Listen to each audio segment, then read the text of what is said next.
안녕하세요. 세정입니다. 제가 오늘은 인격이 성숙한 사람을 알아보는 방법을 말씀드리겠습니다.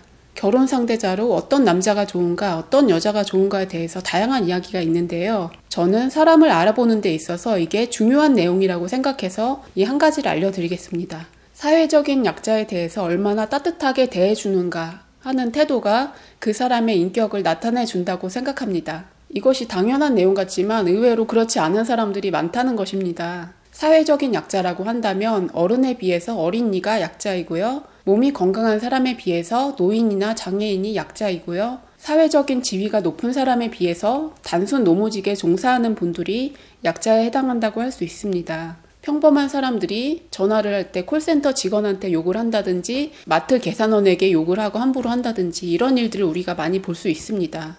엄마하고 아이하고 길을 가다가 청소를 하는 분을 보면 야, 너 나중에 공부 안 하면 저렇게 돼. 이렇게 말을 하는 엄마가 있다고 합니다. 정원이는 청소하는 아저씨에 대해서 어떻게 생각합니까? 고맙다고 생각합니다. 왜 고마워요? 쓰레기를 치워주셔서.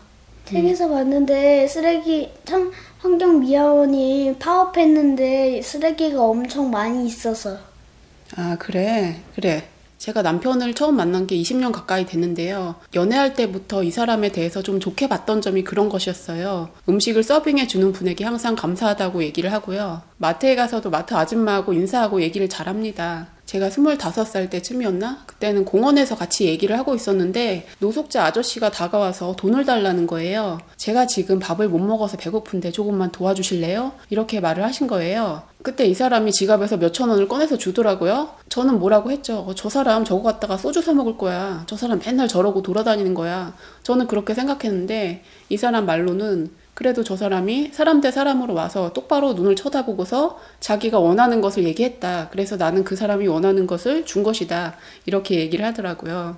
사람을 겉모습으로 지레 판단하고 내치는 것이 아니고 저 사람의 내면을 봤다는 거죠. 그 순간에. 그런 면에서 이 사람이 좀 깨어있는 사람이구나라는 생각을 했습니다. 사람을 지위에 따라서 판단하고 무시하고 이런 것을 안 하는 사람이라는 것은 집안에서도 그렇다는 것입니다. 자기 아내와 아이들에게도 동등하게 대해줄 수 있는 사람이라는 뜻입니다. 이 내용과 비슷한 내용이 또 하나 있는데요. 사람들이 처음 만났는데 처음부터 이것저것 물어보는 경우가 있습니다. 그것을 요즘에는 호구조사라고 하는데요. 보통 엄마들이 만나면 뭘 물어봐요? 아이가 몇 명인가요? 그러다가 얘기가 들어가면 남편 직업이 무엇인가요? 남편이 얼마 벌어오나요? 집은 몇 평인가요? 이런 얘기가 계속 나오는 거예요. 이런저런 거 다 물어본 사람들과 친해지느냐? 그렇지도 않아요. 한번 보고 다시는 안 보는 거죠. 나는 저 사람한테 이런 정보 다 줬는데 저 사람 왜 물어봤을까? 내가 괜히 말해준 것 같다라는 생각이 들죠. 처음부터 이것저것 물어보고 호구조사를 하는 사람에게는 말리지 않는 것이 좋습니다. 그 사람이 그것을 알아서 뭐 했으려는 거예요? 저 사람이 나보다 잘난 사람인지 못난 사람인지를 판단을 하겠다는 거죠. 나한테 좀 이익이 되는 사람이면 가까이 해보려고 하고 이익이 안 되는 사람이면 안 만나겠다는 것이고요. 그리고 사람들이 뒷담화를 많이 하잖아요. 나보다 잘난 사람이 있으면 뒤에서 또 그걸 뒷담화하고 나보다 좀 못났으면 그거에 대해서도 또 흉을 봅니다. 서로 간에 마음을 열어서 보여준 사이가 아닌 다음에는 나의 객관적인 조건에 대해서 말해줄 필요가 전혀 없습니다.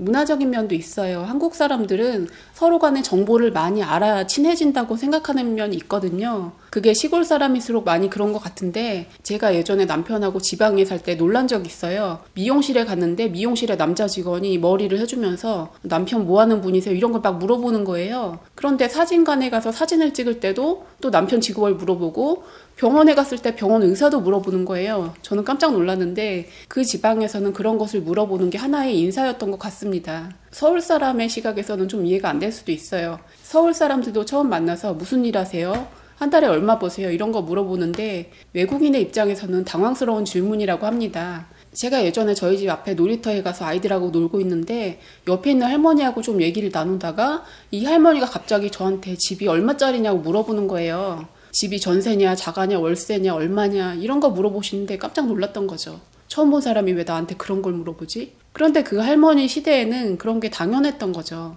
옛날에 시골에서는 저 집에 밥그릇이 몇 개이다 이런 것도 다 알고 있었다고 하잖아요. 서로의 사정을 잘 안다는 것은 저 사람에 대해서 내가 도움을 줄 수도 있지만 간섭을 할 수도 있다는 뜻입니다. 옛날에 농경사회에서는 마을에 같은 친척들이 모여 살고 집성촌이라고 했는데 그런 분위기에서는 자연스럽게 그렇게 될 수 있겠지만 지금 도시화된 사회에서는 그런 것이 어색한데요. 그럼에도 불구하고 여전히 농경사회에 그런 마인드를 가진 분들이 계십니다. 서로의 삶에 대해서 자꾸 물어보는 것과 나와 다른 점을 발견했을 때 너는 왜 그러냐고 말하는 것, 그런 것들이 사람들이 한데 어울려 살던 농경시대의 마인드라고 할 수 있습니다. 인격이 성숙한 사람인지 보기 위해서는 그 사람이 사회적인 약자에 대해서 어떻게 대하는지를 보면 알 수 있다고 했고요. 친하지 않은 처음 만난 사이에서 자꾸 호구조사하는 사람을 주의하라고 했습니다.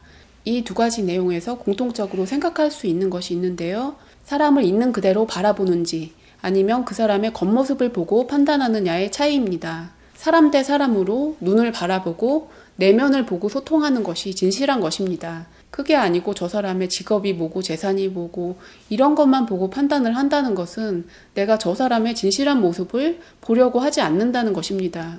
우리가 굉장한 선입견에 쌓이기 쉬워요. 나보다 잘난 직업에 있는 사람들은 저 사람은 자만심 있는 사람들이야. 우리를 우습게 할 거야. 이렇게 생각을 하고 있기도 하고 나보다 좀 낮은 직업에 있는 사람에 대해서는 저 사람은 뭐가 모자라서 저런 일을 하고 있어 라고 함부로 대할 수도 있고요. 이런 것들이 다 우리의 분별심, 망상에 해당한다는 것입니다. 이런 편견과 고정관념을 내려놓을수록 우리 마음의 때가 조금씩 벗어질 수 있는 것입니다. 마음 공부라는 것이 나의 마음에 불편한 감정들을 내려놓는 것만이 아니고 내가 세상을 바라볼 때 왜곡해서 바라보는 측면, 그런 부분에 대해서 알아차리고 내려놓는 것이 굉장히 중요합니다. 물론 장사를 한다든지 비즈니스 관계에서는 사람에 따라 다르게 대하는 것이 필요합니다. 구매력이 있는 고객인 경우에는 좀 더 응대를 잘해주어서 매출을 높일 수가 있는데요. 그것이 어떤 직업적인 성취를 위해서 하는 것이 아니고 나의 마음에서까지 판단을 하고 있다면 그것은 문제라는 것입니다. 부자 고객에 대해서는 좋은 분이라고 생각하고 가난한 고객에 대해서는 하찮다고 생각을 한다든지 이런 생각이 나의 마음에 있다면 이것은 내가 해결해야 되는 문제라는 것입니다. 제가 다른 영상에서도 여러 번 말씀드렸는데요. 사람을 역할로 판단해서는 안 됩니다. 역할, 기능, 겉모습으로 판단하지 않고 그 사람의 존재 자체를 있는 그대로 바라보아야 한다는 것입니다. 이것은 사람에 대해서만이 아니고 사람이 아닌 동물, 식물, 자연에까지 이어지는 것입니다. 사람을 대할 때 사랑의 마음으로 평등하게 대할 수 있는 사람은 동물이나 식물에 대해서도 배려하는 모습을 보입니다. 동물이나 식물을 아끼고 사랑하는 사람이 성격이 좋다라고 말하는 것도 그래서입니다. 우리가 동물을 막 때리고 학대하는 사람을 보고 좋은 사람이라고 말을 안 하는 이유가 뭐예요? 동물을 때린다고 해서 나한테 손해가 될 일은 없잖아요. 그런데 동물을 때리는 그 학대범이 결국에는 사람에게도 해를 끼친다는 것입니다. 우리 사회의 약자들과 동물들이나 이런 존재들에게 사랑으로 대할 수 있는 사람이 인격이 성숙한 사람이고요. 내가 좋은 사람을 만나고 싶다면 그런 면에서 관찰을 할 수 있고요. 또 유유상종이기 때문에 나 자신이 먼저 그런 사람이 되어야 비슷한 사람을 만날 수 있겠습니다. 정원이가 만일 저기 공원에 가서 개구리를 봤어요. 개구리를 잡았어요. 이 개구리를 혼내주고 싶어요? 아니에요? 그럼 어떻게 하고 싶어요? 풀어줄 거예요. 왜 풀어주는데요? 광탈하고 풀어줄 거예요. 개구리를 혼내주면 왜 안 되죠? 미안해요. 개미도 죽이면 개미한테 미안한 거예요? 잘 모르겠어요? 네. 알았어요. 아직 어리니까 잘 모르죠. 알았어요. 오늘은 여기까지 하겠습니다. 구독과 좋아요 부탁합니다. 시청해주셔서 감사합니다. 오늘도 행복한 하루 보내세요. 사람을 대할 때 저 사람의 지위에 따라서 달라지지 않고 뭐라고 해야지? 너 자꾸 따라할래?